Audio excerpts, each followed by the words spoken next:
Here we go with Hot Sheet. Scotty Braun, JJ Cooper, Teddy Cahill with you from Baseball America. And this is a special version of Hot Sheet. Usually you can catch the show live Tuesdays, 3 o'clock Eastern on the Baseball America YouTube channel. And you can catch it afterward on their podcast page or on that YouTube channel. But we do have some specials coming up throughout the summer. And here's the first one that we're doing, as we are doing an all comprehensive preview of the field of 64 that begins the road to Omaha. So, Teddy Cahill, it is great to have you on. And I know you're coming from Hoover, Alabama at the SEC tournament, but are you ready for your Charlie Condon moment? Like, you are going to be a one-man show just dominating right now, giving us everything we need to know on the college scene. Like, JJ and me are here. We're role players. Like, maybe one of us is a leadoff hitter, right? And maybe JJ's hitting behind you and just ready for those intentional walks to come left and right. But this is all you, man. The way the Georgia lineup works, I guess JJ can be Corey Collins, who actually leads the nation in on-base percentage. And I guess I'll play the Condon role. That's fine. Boom. There you go. You have to be the Condon role. All right. So first off, just give us the goods on what's going on down there. I know you're getting ready for the SEC tournament and just the excitement level heading into the weekend for all of college baseball. Yeah, it's this is one of the absolute best weeks of the year with conference tournaments. The games, there's so many of them. Pretty much every team in the country was still playing going into this week, so a lot of baseball, and it's all so meaningful. Everyone's fighting for something basically. So many of these leagues, they only get one bid into the NCAA tournament, so a lot of players are fighting for their seasons or maybe even the last games of their career. So I love this week. In the SEC tournament, it's been a lot of fun. Starting on Tuesday, a lot of teams playing with a lot of urgency, trying to make sure they made the NCAA tournament. Then they dropped in the top 4 seeds on Wednesday, and they all got upset. So it's been a little bit of a chaotic weekend or week here already. LSU and Vanderbilt advanced to the semifinals last night. The next 2 teams will be trying to qualify for the semifinals today. So still a lot of great baseball left in Hoover and elsewhere around the country. And if you're a Baseball America subscriber, you get to see an updated look at the field, their projection each day. So we have one today, there's going to be one tomorrow, Sunday, and then that all leads up to Selection Monday. So let's do our best here in First Move.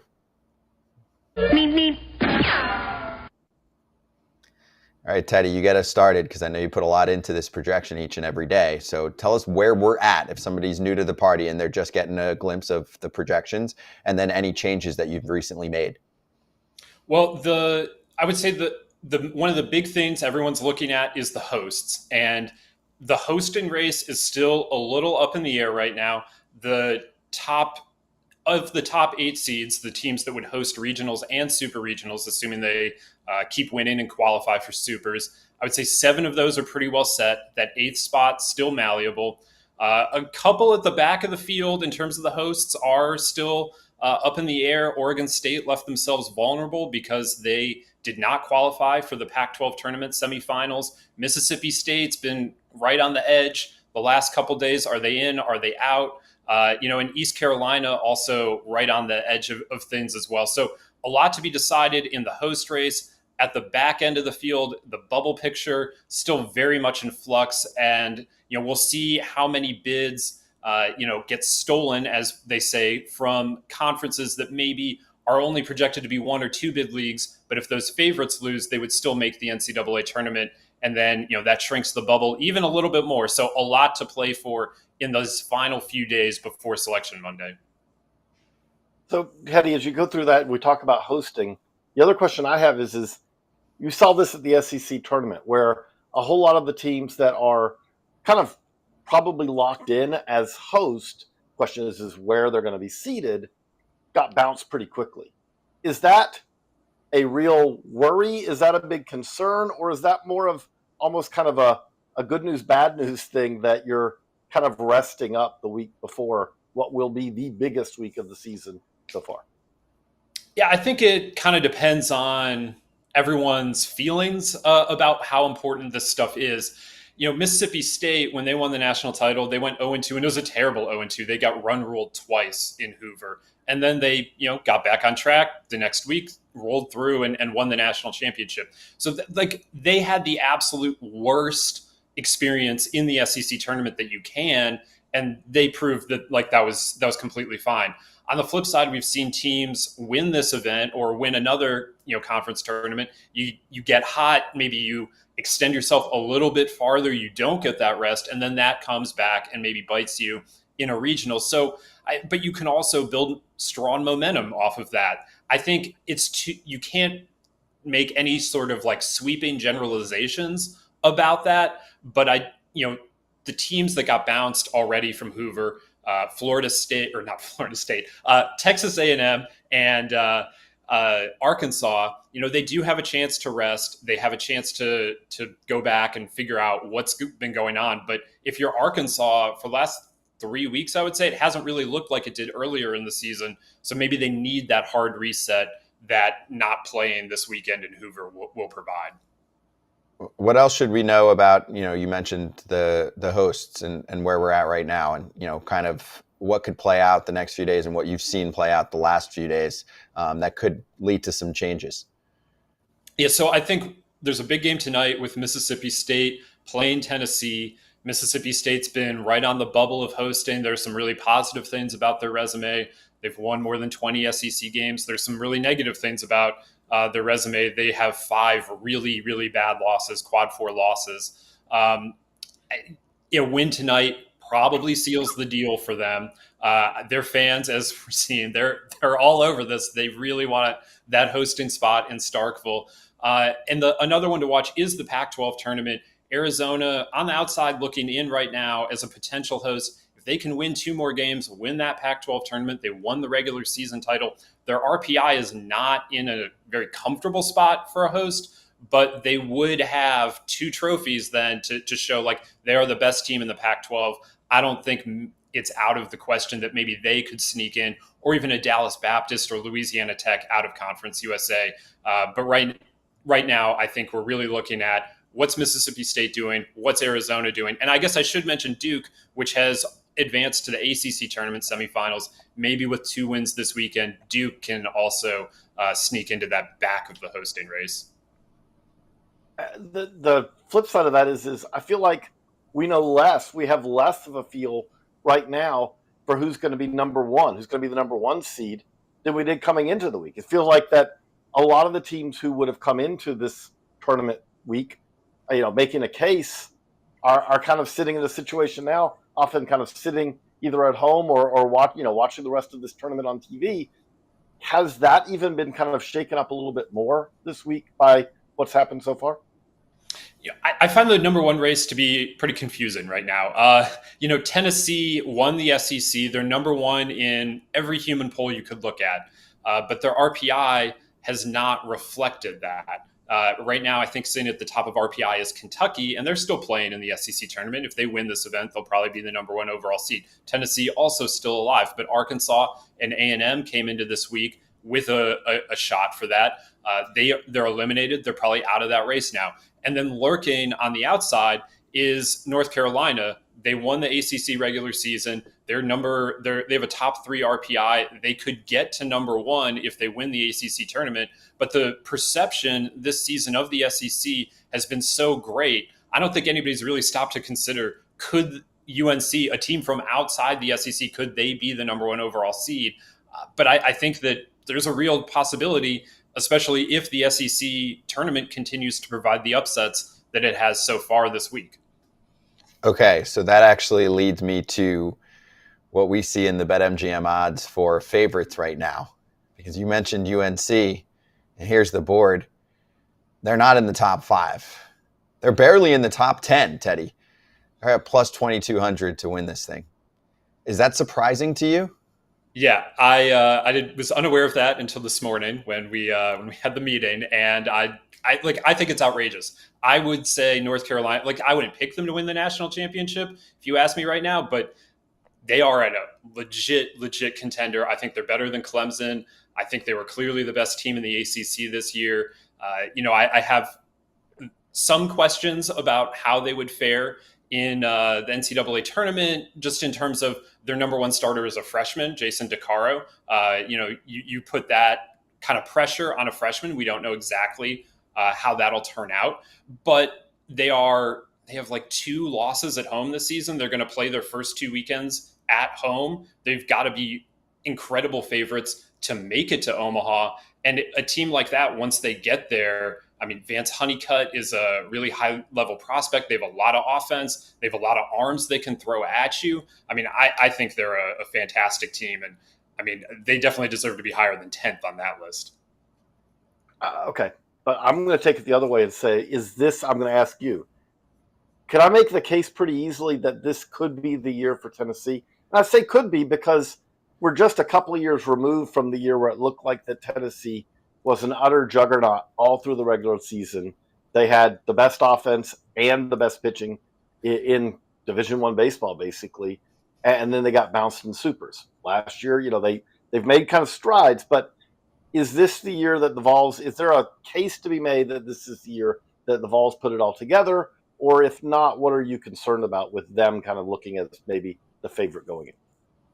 I think Tennessee deserves to be the favorites right now. They deserve to be the number 1 team in the country. They, to me, look like the most complete team in the country. Drew Beam is, their ace, just a really reliable pitcher, a lot of experience in the SEC, a lot of NCAA tournament experience. He'll be a top 40 draft pick this year, maybe sneaking into the first round. The offense led by Christian Moore, incredible. The depth of that lineup, just what they can do on the mound and at the plate in a season where there are a lot of teams that don't look to be really complete. Either they've got the pitching or they've got the hitting, but they don't have both. Tennessee really stands out as one of the few complete teams, and they have a lot of postseason experience. They were in Omaha last year. This is a team that knows how to play in the NCAA tournament, and they're really hard to beat at home. So for those first 2 weekends in Knoxville, it's going to be tough to knock the Vols out. Let's get a fan question in there right now from Chris Freed. And Chris asks, can this year's College World Series come close to matching last year's tournament in Omaha?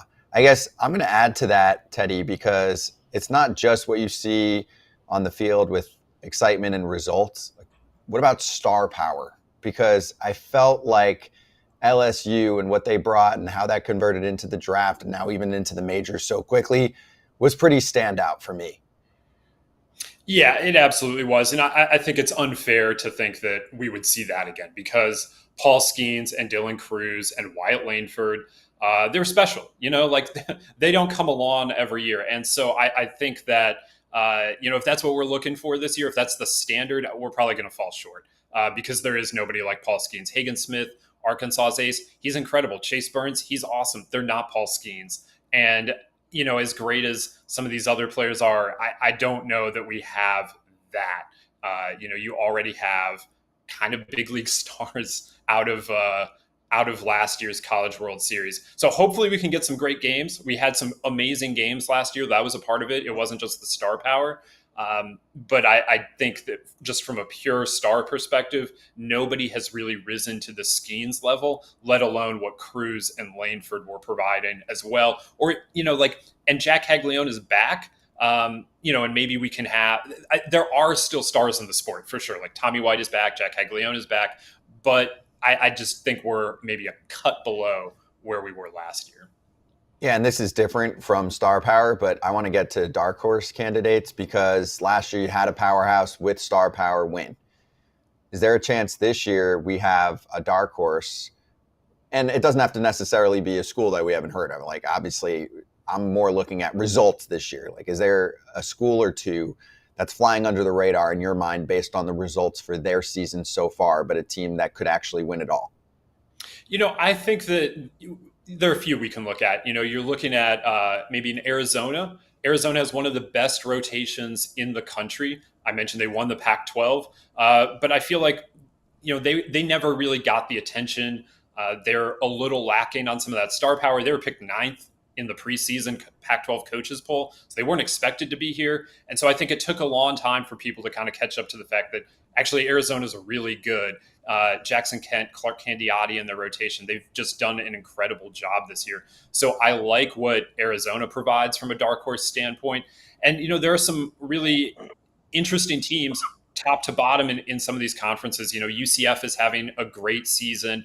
We haven't seen something like that. Even them making a run to Omaha would really be, a lot of fun and provide a different kind of team in the College World Series on that stage than what we've seen in recent seasons. Okay. I'm going to throw out another one. I'm going to ask, okay, I mean, this isn't much of a dark horse, but you and I talk about college baseball a lot. So, could we see a team from, a cold weather team? We don't see it often. We did see it with Michigan a few years ago. We saw it a while back with UConn. But is there a team that's not from a warm weather state that has a shot at Omaha this year? It's tricky anytime we start looking at those. And I don't know if we can count Oregon State. It's not warm in Oregon, but it's Oregon State. It's a team with 3 national championships. That counts. It's not warm. When you look at Oregon State, you've got Travis Bazzana, one of the best players in the country. You've got a team that's really on a mission. Aiden May, Jacob Kamatz at the front of the rotation. I like them a lot. So if we're looking just for cold weather states, I would look to Oregon State, certainly a team that everyone in college baseball is familiar with, but they're still dealing with some of the same limitations that a Midwestern team or even a Northeastern team deals with. Okay, now let's flip it. Maybe not bets to make it to Omaha, but who are the teams? Obviously, we're going to have the seeds, which are the teams that are going to largely host, and they're the ones that are going to be the favorites. And then we're going to have the 2 seeds, which are the ones who are most likely to upset them. But are there some 3 seeds, potential 3 seeds, Teddy, that you look at as if you're sitting there on a selection Monday, this is the team you don't want to see end up in your bracket if you're a fan of a 1 seed, if you're a fan of a 2 seed? Yeah, I think that the one that everyone is going to look at is if Florida gets in, and they're on the bubble right now, but if Florida gets in, that's a team that was the runner-up a season ago. They have one of the very best players in the country in Jack Caglione.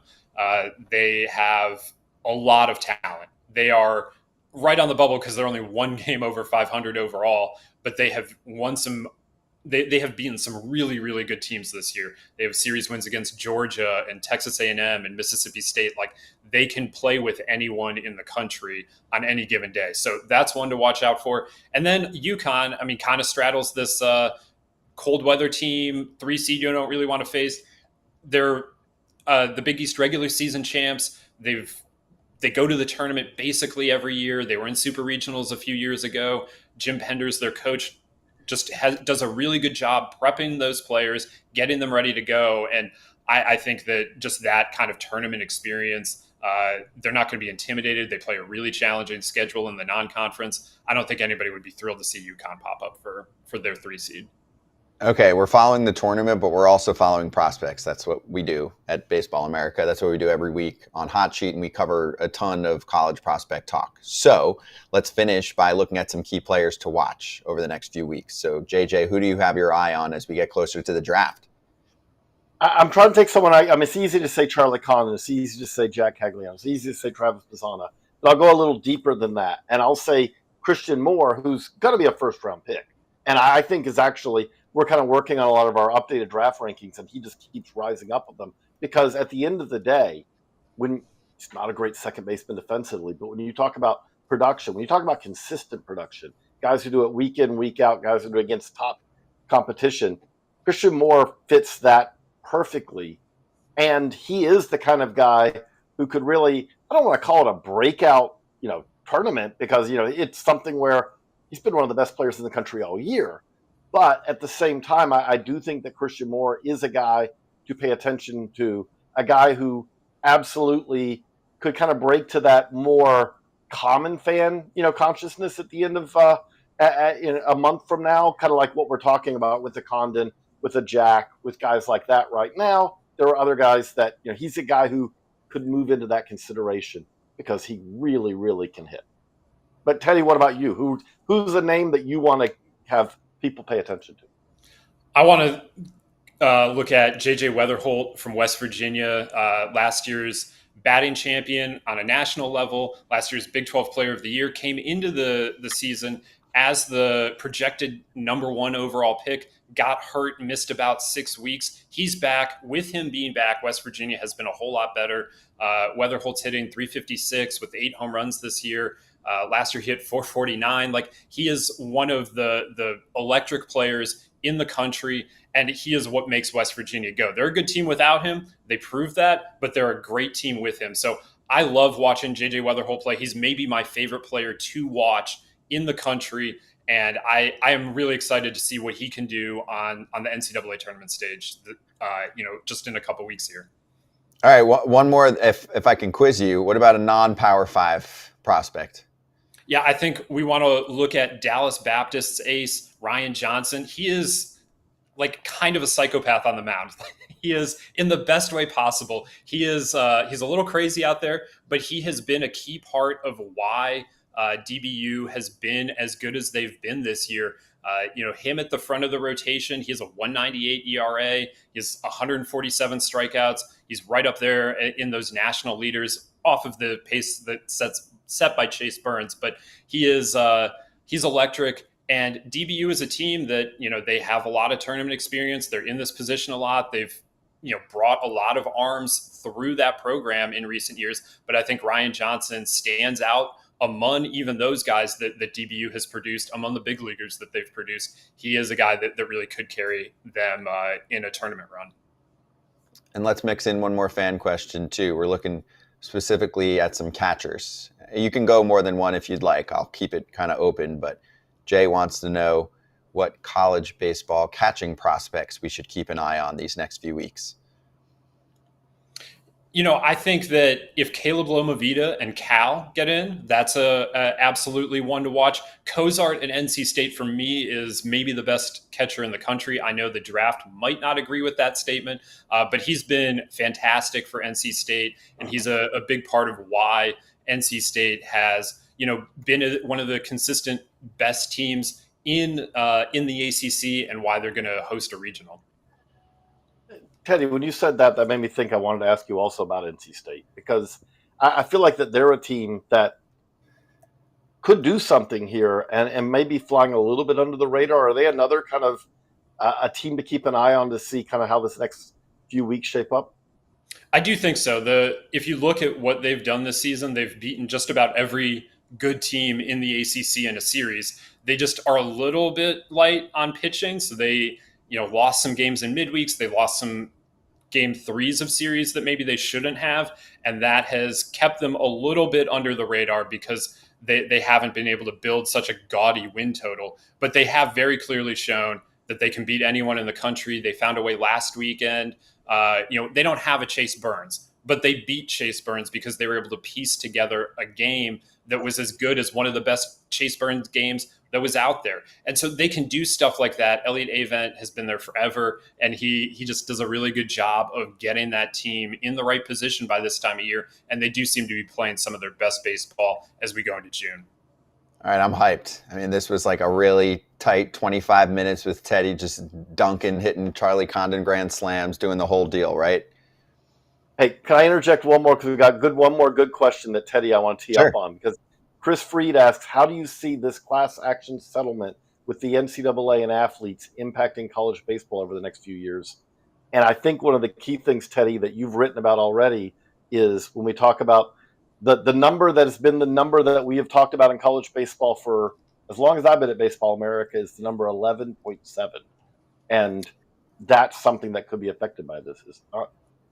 Yeah, that is expected to be the case. So 11.7 is the number of scholarships that the NCAA gives to each baseball program, the max number that they can distribute across their roster. And that is potentially going away completely. The part of the settlement would be to lift any scholarship restriction on the sport and just say you can put as many players on scholarship as there are roster spots. So instead of scholarship restrictions, we would talk about how big the roster is. We don't know yet what that number would be in baseball. Currently it's 40. Pre-pandemic, it was 35. They're allowed 27 scholarship players. It could be any of those numbers. It could be something completely different. But the number of scholarships in the game is going to grow as a result of this settlement. And that is going to dramatically change the sport of college baseball in ways that we can't even some ways that we can't even imagine right now, and in other ways that are pretty imaginable. But yes, this settlement, if it is ratified by a judge, which it has not been, the NCAA has voted to agree to it, but they still do have to go to a judge. There's a lot of details that still need to be worked out, but that is unquestionably the biggest change to college baseball that would be a part of this settlement of the House case. And the other thing that stands out to me from that is we've talked about in recent years the concerns that, again, depending on what your perspective is, this is a sport that has become, at the Division I level, a little bit more haves and have-nots. It's always had some of that, but we're talking about an era of kind of SEC dominance, especially when you talk about Omaha. Half of the teams going to Omaha most years now. You have a good chance it's going to be SEC teams. SEC teams are winning this year over year over year. They are the teams, they are the schools that support college baseball at a level beyond everyone else. But I mean, I think, Teddy, also there is, if we talk about unlimited scholarships, and just roster limits, we have a lot of schools in the country that really fight, and they, in many cases, aren't even at 11.7 scholarships. And then we have, I think, again, we don't know all of the effects of this, but if 11.7 goes away, I feel very comfortable in saying that LSU and Mississippi State, and I could just go down the list of those teams, are probably going to fund a whole lot more scholarships. I think at the mid-major level and beyond, it's going to become, I would say, even more difficult in many ways to try to keep this on a semi-level playing field. Is that alarmist or is that fair? I think it's fair. I mean, there was an article written about Arizona State by one of their local beat writers. I think it was on their 24/7 sports site, where Arizona State's recruiting coordinator was openly questioning openly wondering, I guess I should say, I don't want to mischaracterize him, if they would go to the full scholarship limit. And so if we're having that conversation at Arizona State, like whether that's Arizona State, right, whether that was alarmist by him or not, but if that kind of question is being asked for a school like that, I think it's very reasonable to wonder what Grand Canyon is going to do, for instance, in that same state. And so, yeah, like there is a real concern about this, but honestly, we can't even really worry about that because it's not there's no NCAA rule being made about this. Like, yes, they are negotiating these settlements, but the Supreme Court basically told them what they were doing is illegal. They didn't actually, Brett Kavanaugh in a previous opinion, like wrote something that basically outlined how a lawyer could sue to have this lifted and how he thinks that what they decided in the Alston case would apply to that. And so once that happened, it was kind of a ticking time bomb. It's not even about what's good for the sport, what's good for the NCAA, whatever. Once you have a sitting Supreme Court justice release an opinion like that, you kind of just have to move to where the judicial system is going to let you and let it play out from there. That's a great question. And, it's good timing too on that question. Good job, Chris. And again, great job, Teddy, even from your Baseball America friends. There it is. Teddy Condon. Great comment. Great chatter today. If you are catching this show afterward on YouTube or wherever you get your pods, Teddy dominated. JJ and me enjoyed it. Thanks for answering all of our questions. We're also jealous because you're at the SEC tournament, so have fun out there, Teddy. Great stuff. Hope you enjoyed it, man. Absolutely. Thank you guys for asking the questions and everyone for participating. And you guys can enjoy not melting because that's what I'm going to go do in the sun in Hoover. That is true. It's better than the lightning delays that usually are the feature and the bug of the SEC tournament.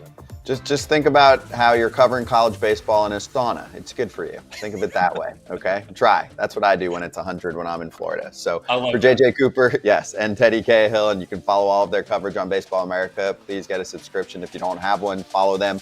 I'm Scotty Braun. Enjoy all of the action that's going on, and we will see you on Tuesday's edition of Hot Sheet, 3 o'clock Eastern on YouTube.